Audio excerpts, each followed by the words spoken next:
Kembali bersama kami di Breaking News Kompas TV, Saudara. Banjir yang melanda wilayah Sumatera, termasuk Aceh, Sumatera Barat, dan juga Sumatera Utara, menimbulkan pertanyaan terkait dengan apa kemudian penyebab utamanya. Apakah murni dari pengaruh iklim dan juga cuaca, ataukah ada ulah manusia yang tercampur di dalamnya? Kita akan tanyakan kepada Dwi Korita Karnawati, Guru Besar Teknik Geologi dan Lingkungan Universitas Gadjah Mada. Selamat sore, Bu Dwi Korita. Selamat sore, Mas Premana. Ya, Assalamualaikum warahmatullahi wabarakatuh. Waalaikumsalam Bu Dwi Korita. Terima kasih sudah bergabung bersama kami di Breaking News Kompas TV. Bu Dwi Korita, tentu Anda sudah melihat bagaimana kemudian yang terjadi selama 2 minggu ini gitu ya, terkait dengan banjir yang melanda Sumatera. Anda melihatnya memang ini murni karena faktor cuaca, ataukah kemudian ada kerusakan alam yang ditimbulkan manusia sehingga kemudian dampaknya bisa sebesar ini? Jadi sebetulnya di wilayah Indonesia, tidak hanya di Sumatera, tapi juga di Jawa, di Sulawesi, di Papua, di Maluku, itu memang terbentuk dengan kondisi rentan akibat tumbukan lempeng, akibat kondisi geologi. Jadi tanpa gangguan manusia, tanpa cuaca pun kondisinya rentan. Namun kondisi yang rentan ini harusnya justru dijaga agar lingkungannya tidak rusak. Nah, ini kemudian juga pengaruh cuaca itu adalah memicu terjadinya banjir bandang dan longsor tadi. Jadi sebetulnya kombinasi kondisi alam yang sudah rentan, kemudian dipicu oleh cuaca ekstrim akibat badai tropis senyar, sekaligus lingkungan atau ekologinya, kondisi lingkungan ekologinya itu juga rusak. Banyak yang sudah terbuka, terutama di pegunungan perbukitan barisan. Itu memang sudah rapuh, tapi hutannya yang biasanya menjaga yang rapuh itu menjadi lebih kuat, kalau terbuka, terlepas, akibatnya menjadi lebih rapuh daripada awalnya. Dan kebetulan badai tropisnya, badai senyar, itu pun juga menurut para pakar meteorologi, itu juga mengalami anomali. Lebih ekstrim dan polanya juga tidak seperti pola normalnya, dan justru tumbuh di daerah tropis, yang semestinya badai tropis itu tidak akan masuk ke zona tropis, tetapi akan membalik ya, kalau udah akan menembus zona tropis itu akan membalik. Tapi kemarin itu justru masuk di dalam zona tersebut. Dan beberapa studi juga mengatakan anomali iklim atau meningkatnya ekstremitas itu juga sebagai dampak dari perubahan iklim. Dan perubahan iklim itu pun dipicu oleh gas-gas rumah kaca akibat aktivitas manusia.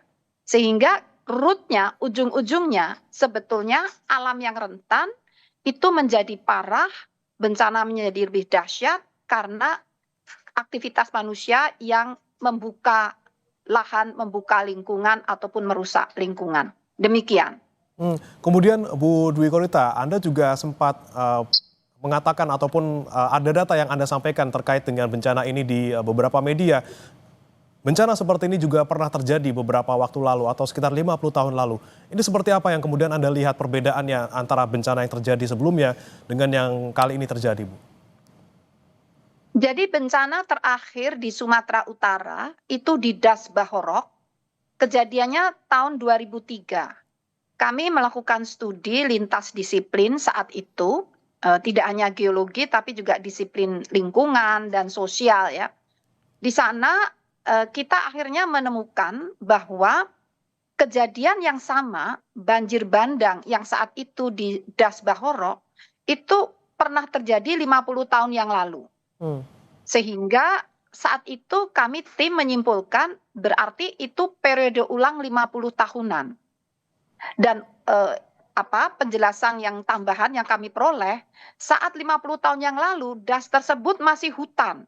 Jadi tidak ada hunian, sehingga saat terjadi banjir bandang pun 50 tahun yang lalu, itu tidak ada korban jiwa. Hmm. Nah, namun saat ini setelah tahun 2003, nampaknya terulang lagi, tapi tidak sampai 50 tahun, baru 20 tahun.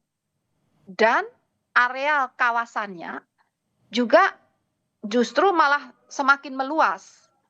Nah, sehingga kami sampai pada kesimpulan bahwa peran manusia di sini mengakibatkan siklus alamiah itu menjadi lebih cepat terulang lagi.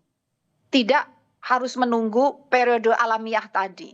Jadi mempercepat pengulangan kejadian, meningkatkan frekuensi kejadian, dan intensitasnya menjadi lebih dahsyat, areanya menjadi lebih luas. Jadi itulah bagaimana pengaruh perubahan lingkungan akibat aktivitas manusia terhadap fenomena alam yang akhirnya menjadi bencana yang menjadi lebih dahsyat.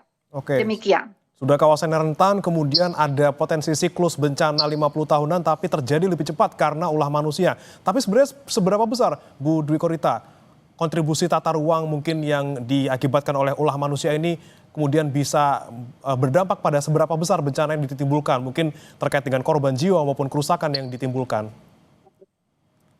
Nah, kalau kebetulan pernah ada studi yang pernah saya pelajari yang menunjukkan daerah Jabodetabek di tahun 1970, kemana 10 tahun kemudian, setiap 10 tahun kemudian terlihat, ini kita analog dulu ya,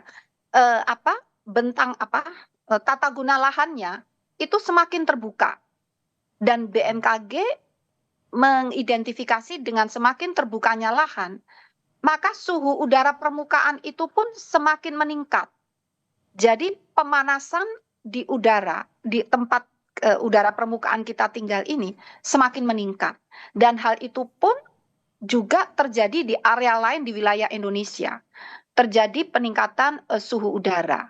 Dan peningkatan suhu udara inilah yang memacu perubahan iklim global, termasuk terjadinya cuaca ekstrim. Jadi seberapa besar pengaruhnya manusia itu, pertama dari membuka lahan, itu memacu kenaikan suhu yang akhirnya kecepatan perubahan iklim dan memacu terbentuknya cuaca ekstrim. Karena dengan suhu yang semakin menghangat, semakin panas, siklus hidrologi, daur hidrologi, itu pun semakin cepat. Tadi analog dengan banjir bandang. Daurnya 50 tahun menjadi 20 tahun. Siklus hidrologi pun menjadi semakin terpacu dan intensitas pertumbuhan awan-awan juga menjadi semakin masif dan akan semakin parah apabila mengakibatkan bencana. Selain itu, tata guna lahan itu tampaknya tidak memperhatikan bahwa lahan-lahan itu ada yang zona merah. Sudah ada peta-peta bahaya dari Badan Geologi yang menunjukkan zona rawan bencana. Itu sudah ada. Dari BNPB juga sudah ada. Namun seberapa jauh itu dipatuhi dalam tata ruang. Jadi poinnya, tata ruang pun kurang ya, atau tidak memperhatikan zona-zona merah. Karena kalau saya amati dari video udara yang tampak di bencana ini, tipikal sekali bahwa lahan-lahan yang terlanda banjir bandang itu sebetulnya adalah kipas-kipas aluvial. Yang ilmu geologi mengatakan kipas aluvial, yaitu bahasa mudahnya adalah kumpulan endapan banjir bandang purba.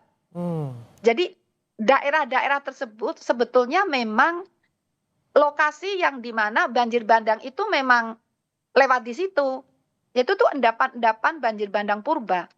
Sehingga tata ruang yang ada saat ini yang mengkondisikan daerah tersebut untuk permukiman, itu ya itulah melesetnya di sana. Karena permukiman muncul di zona-zona yang harusnya dihindari. Seperti itu. Jadi itulah tadi pertanyaannya, seberapa besar pengaruh tata guna lahan, tata ruang terhadap bencana ini. Ya itu tadi, pengaruhnya adalah begitu dahsyat, bisa menimbulkan bencana yang masif karena tidak memperhatikan peta-peta bahaya atau peta-peta kerentanan bencana. Demikian, yang sebetulnya sudah ada itu. Oke. Kemudian selain terkait dengan tata guna lahan yang tadinya memang tidak harus digunakan sebagai permukiman karena tempat lewatnya air bandang gitu ya. Kemudian kalau soal peringatan dini dan juga mitigasi sebelumnya, pencegahan, ini seperti apa Bu Dwi Korita melihatnya? Nah, sebetulnya menyusun adanya peta bahaya ya, kan sudah ada peta bahaya, peta kerawanan. Itu peringatan dini yang paling dini, paling dini. Katakan itu justru peringatan dini untuk 5 tahun atau 10 tahun sebelumnya. Namun kemudian untuk bencana hidrometeorologi tentunya perlu peringatan dini cuaca. Nah, peringatan dini cuaca dan iklim itu sangat penting dan BMKG, saya masih ingat itu ada dokumennya, digital dokumen, di bulan September itu sudah mengeluarkan perakiraan musim. Mengatakan bahwa musim hujan maju dan puncaknya dimulai November. Dan diperkirakan puncak musim hujan akan berlanjut sampai Februari. Musim hujannya akan berakhir sampai April katakan. Itu perakiraan musim itu sudah merupakan peringatan dini yang disampaikan ke seluruh pihak melalui media dan juga bahkan juga kami menyurat ke presiden dan juga para kementerian lembaga dan gubernur itu semua sudah ada. Dan diulang kembali bahwa di bulan Oktober itu peringatan dini untuk puncak musim hujan. Kalau tadi peringatan dini musim hujan. Kemudian disusul dengan peringatan dini puncak musim hujan. Di situ juga sudah diperingatkan bagaimana potensi bencana banjir bandang, banjir, dan longsor. Dan bahkan kami sudah mulai saat itu di BMKG sudah mulai koordinasi dengan pemerintah daerah. Menyiapkan apa yang harus diperlukan ya. Kami juga khusus untuk Sumatera Utara kami bahkan bertemu langsung dengan gubernur ya melalui Zoom ya. Disiapkan sebetulnya saat itu ya.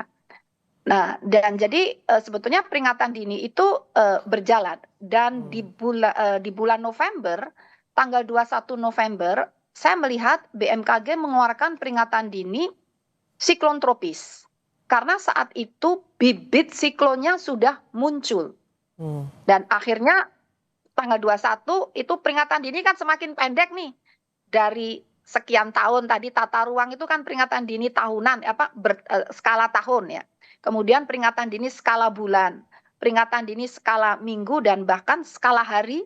Terakhir itu tanggal 21 November BMKG mengeluarkan peringatan dini bibit siklon tropis yang dapat berkembang menjadi siklon tropis dan mulai terjadi siklon tropis tanggal 26.